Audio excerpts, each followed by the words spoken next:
Hi friends, welcome back to Sajana's kitchen. ഇന്ന് നല്ല പെർഫെക്റ്റോട് കൂടിയിട്ടുള്ള നല്ല അടിപൊളി ഗീ റൈസിൻ്റെ റെസിപ്പിയാണ് നിങ്ങളെ ഇന്ന് ഷെയർ ചെയ്യുന്നത്. നല്ല ടേസ്റ്റാണ്, നല്ല എളുപ്പത്തിൽ തയ്യാറാക്കാൻ പറ്റും.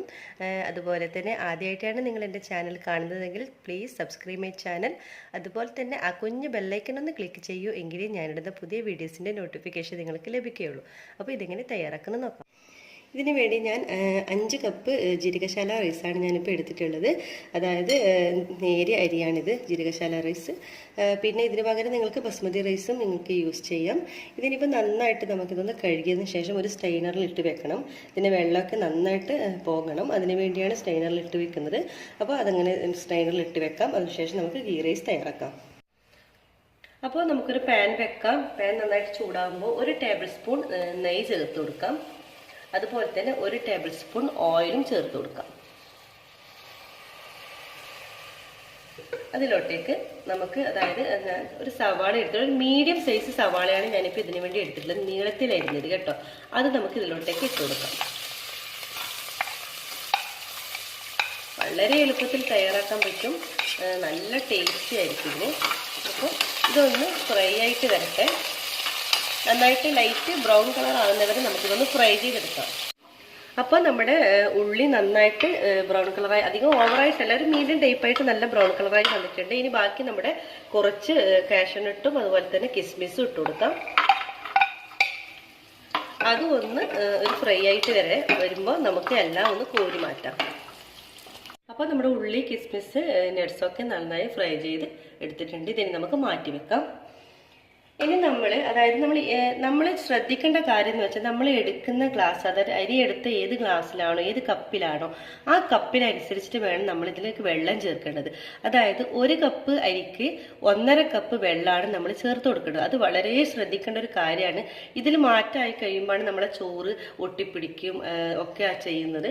അപ്പോൾ അത് വളരെ ശ്രദ്ധിക്കുക. ഞാനിപ്പോൾ ഈ ഒരു മീഡിയം ടൈപ്പായിട്ടുള്ള ഒരു ചെറിയൊരു ഗ്ലാസ്സിലാണ് ഞാനിപ്പോൾ 6 ഗ്ലാസ് അരിയാണ് ഞാനിപ്പോൾ എടുത്തിട്ടുള്ളത്. അതേ ഗ്ലാസ്സിൽ തന്നെ നമ്മൾ അളന്നിട്ട് വേണം. ഞാനിപ്പോൾ 50 ഗ്ലാസ് വെള്ളമാണ് ഞാനിപ്പോൾ എടുത്തിട്ടുള്ളത്. അപ്പോൾ ആദ്യം തന്നെ നമ്മൾ അതായത് നമ്മൾ ഈ ഉള്ളിയൊക്കെ ഫ്രൈ ചെയ്ത് വെച്ചിട്ടുള്ള ഈ ഒരു ഇതിലോട്ടേക്ക് നമ്മൾ അളന്ന് വെച്ചിട്ടുള്ള 9 ഗ്ലാസ് വെള്ളം ഇതിലോട്ടേക്ക് ആഡ് ചെയ്തെടുക്കാം. അപ്പോൾ ശ്രദ്ധിക്കേണ്ടത്, നിങ്ങൾ എത്ര ഗ്ലാസ് വെള്ളമാണോ എടുക്കുന്നത് അതിനനുസരിച്ച് വേണം നമ്മൾ ചേർക്കേണ്ടത്. അത് 1 കപ്പ് അരിക്ക് 1.5 കപ്പ് വെള്ളമാണ് നമ്മൾ ചേർക്കേണ്ടത്. ഓക്കെ, അപ്പോൾ അതിനനുസരിച്ച് നമ്മൾ വെള്ളം എടുത്ത് ഇതിലോട്ടേക്ക് ഒഴിക്കാം. ഇനി നമ്മൾ ഈ വെള്ളം ഒന്ന് നന്നായിട്ട് തിളയ്ക്കണം. തിളക്കുന്ന സമയത്ത് തന്നെ നമുക്ക് ഇതിൻ്റെ സ്പൈസസ് ചേർത്ത് കൊടുക്കാം. അതായത് ഏലക്ക, ഗ്രാമ്പു, പട്ട, ബേ ലീവ്സ്, അങ്ങനെ സ്പൈസസ് നമുക്ക് ആഡ് ചെയ്ത് കൊടുക്കാം. അപ്പോൾ ഇനി വെള്ളം നന്നായിട്ട് തിളയ്ക്കണം.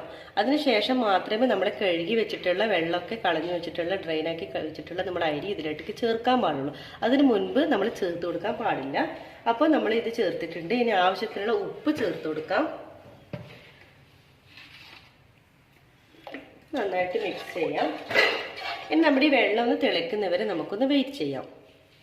അപ്പോൾ നമ്മുടെ വെള്ളം തിളച്ച് വരുന്നുണ്ട്. അപ്പോൾ എനിക്കറിയാവുന്ന 1-2 കാര്യങ്ങൾ ഞാൻ നിങ്ങൾക്ക് പറഞ്ഞു തരാം. അതായത് നമ്മൾ കുക്കിംഗ് ഒക്കെ ആദ്യമായി പഠിച്ച് വരുന്നവർക്കൊക്കെ ഇത് വളരെ ഉപകാരപ്പെടും. അപ്പോൾ എനിക്കറിയാവുന്ന കാര്യം എന്ന് വെച്ചാൽ, നമ്മുടെ ഗീ റൈസ് തയ്യാറാക്കുമ്പോൾ 1-2 കാര്യങ്ങൾ നമ്മൾ ശ്രദ്ധിച്ചു കഴിഞ്ഞാൽ നമുക്ക് നല്ല അടിപൊളിയായിട്ട് നെയ്ച്ചോറ് നമ്മുടെ വീട്ടിൽ തയ്യാറാക്കാൻ പറ്റും. എന്താണെന്ന് വെച്ചാൽ, നമ്മൾ ഈ അരി എടുക്കുന്നത്, അതായത് നമ്മളിപ്പോൾ ഞാൻ നിങ്ങൾക്ക് ആദ്യം പറഞ്ഞതല്ലോ, 1 കപ്പ് അരിക്ക് 1.5 കപ്പ് വെള്ളം, ഇത് വളരെ കൃത്യമായിട്ട് ചേർത്ത് കഴിഞ്ഞാൽ നമ്മുടെ ചോറ് നല്ല ടേസ്റ്റ് ആയിട്ട് നല്ല കണക്കായ സോഫ്റ്റ് പാകത്തിന് കിട്ടും. അപ്പൊ ഈ വെള്ളം കൂടിപ്പോയാലും കുറഞ്ഞു പോയാലും പ്രശ്നമാണ്. കൂടിക്കഴിഞ്ഞാൽ നമ്മുടെ ചോറ് ഒട്ടിപ്പിടിക്കും, അല്ലാതെ അങ്ങ് ഒട്ടിപ്പിടിച്ചിരിക്കും. അഥവാ കുറഞ്ഞു പോയാലോ നമ്മുടെ ചോറ് നമ്മൾ കഴിക്കുമ്പോൾ അത് മനസ്സിലാവും, അധികം ഒരു വേവ് കുറഞ്ഞ പോലെ ഇരിക്കും. അപ്പോൾ ഒരു ടേസ്റ്റ് ഉണ്ടാവില്ല. അതാണ് ആദ്യത്തെ കാര്യം. അതായത് വെള്ളം എടുക്കുന്നത് 1 കപ്പിന് 1.5 കപ്പ് വെള്ളം തന്നെ കൃത്യമായിട്ട് നിങ്ങൾ എടുക്കുക. രണ്ടാമത്തെ ടിപ്പ് എന്ന് വെച്ചാൽ, നമ്മൾ ഇതിൽ ചേർക്കുന്ന ഉപ്പ് വളരെ കൃത്യമായിട്ട്, നമ്മൾ ഫുഡൊക്കെ ഉണ്ടാക്കുമ്പോൾ നമ്മൾ വളരെ ചെക്ക് ചെയ്തിട്ട് കറക്റ്റായിട്ട് നമുക്ക് ഇടാൻ പറ്റും.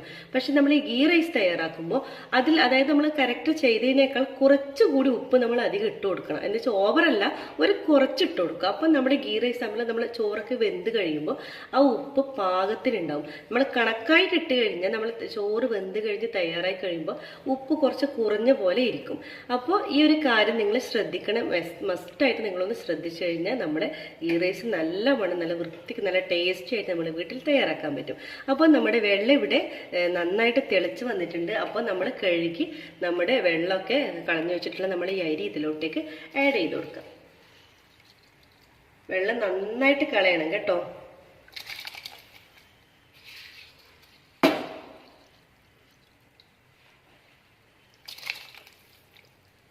അപ്പോൾ ചോറിട്ട് നന്നായിട്ട് തിളച്ച് വന്നിട്ടുണ്ട്. നമുക്കൊന്ന് മിക്സ് ചെയ്യാം. ഇപ്പോൾ നമ്മുടെ തീ നന്നായിട്ട് ഹൈ സ്പീഡിൽ തന്നെ, നമ്മുടെ ഗ്യാസ് ഹൈ സ്പീഡിലായിരിക്കണം. നമ്മുടെ ഈ വെള്ളം ഒന്ന് വെറ്റി വരണം. അതുവരെ നല്ല ഹൈ സ്പീഡിൽ തന്നെ അതുപോലെ തന്നെ ഗ്യാസ് വെക്കുക. ഇപ്പം നന്നായി തിള വരുമ്പോൾ നമുക്ക് ഒരു ചെറുനാരങ്ങയുടെ നീര് ഇതിലോട്ടേക്ക് ചേർത്ത് കൊടുക്കാം. അതായത് ചോറ് ഒട്ടിപ്പിടിക്കാതിരിക്കാൻ വേണ്ടിയാണ് നമ്മളിപ്പോൾ ചെറുനാരങ്ങ നീര് ചേർക്കുന്നത് കേട്ടോ.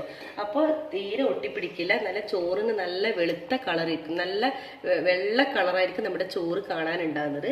ഇതുപോലത്തെ ടിപ്സൊക്കെ നിങ്ങൾ ശ്രദ്ധിച്ചാൽ മതി. പിന്നെ ഞാൻ ചേർക്കുന്നത് ഒരു ക്യാരറ്റ് ഇതുപോലെ ചെറുതായിട്ട് കട്ട് ചെയ്തതാണ്. അത് നമ്മുടെ ഈ വെള്ളം തിളക്കുമ്പോൾ മാത്രമാണ് നമ്മൾ ചേർത്ത് കൊടുക്കേണ്ടത്. അതും കൂടി ഇതിലോട്ടേക്ക് നമുക്ക് ആഡ് ചെയ്ത് കൊടുക്കാം. ഇനി നന്നായിട്ട് ഹൈ സ്പീഡിൽ തന്നെ ഇട്ട് നമ്മുടെ ഈ ചോറും നന്നായിട്ട് വെള്ളം വെറ്റി വരും. ആ വെള്ളം വെറ്റി വരുന്ന ആ ടൈമിന് മാത്രമേ നമ്മൾ തീ വളരെ സിമ്പിളാക്കിയിട്ട് അടച്ച് വെച്ചിട്ട് ഒരു 15 മിനിറ്റ് നമ്മൾ വെച്ചാൽ മതി. അപ്പോഴേക്കും തന്നെ നമ്മുടെ ഗീ റൈസ് ഒന്ന് റെഡി ആയി കിട്ടും. അപ്പോൾ അതുവരെ നമുക്ക് ഈ വെള്ളം ഒന്ന് വെറ്റുന്നവരെ നമുക്കൊന്ന് വെയിറ്റ് ചെയ്യാം. അതിനുശേഷം നമുക്കൊന്ന് തീ വളരെ കുറവിൽ, അതായത് വളരെ സിമ്മിൽ വെക്കുക. അതിനുശേഷം നമ്മൾ ഒന്ന് അടപ്പടച്ച് നമ്മളതൊന്ന് മൂടി വെച്ച് നമുക്കിതൊന്ന് വേവിച്ചെടുക്കാം. അപ്പോൾ നമ്മുടെ ചോറിൻ്റെ വെള്ളമൊക്കെ ഏകദേശം വെറ്റി വന്ന് ഈ ലോ ഫ്ലെയിമിൽ നമുക്ക് ഒരു 10 മിനിറ്റ് നമുക്കിതൊന്ന് അടച്ച് വെച്ചൊന്ന് വേവിക്കണം. അതുവരെ നമുക്കൊരു 10 മിനിറ്റോളം നമുക്ക് വേവിക്കാം. അപ്പോഴേക്കും നമ്മുടെ നെയ്ച്ചോറ് ഇവിടെ റെഡിയാവും. ഒരു 10 മിനിറ്റ് കഴിഞ്ഞിട്ടുണ്ട്. നമ്മുടെ ചോറ് ഇവിടെ നന്നായിട്ട് വെന്ത് വന്നിട്ടുണ്ട്. നമുക്കൊന്ന് ഇതുപോലെ ഒന്ന് മറിച്ചിട്ട് കൊടുക്കാം. ചോറ് നല്ല പാകത്തിന് തന്നെ വെന്ത് വന്നിട്ടുണ്ട് കേട്ടോ. അപ്പം നമ്മുടെ നെയ്ച്ചോറ് ഇവിടെ റെഡി ആയിട്ടുണ്ട്.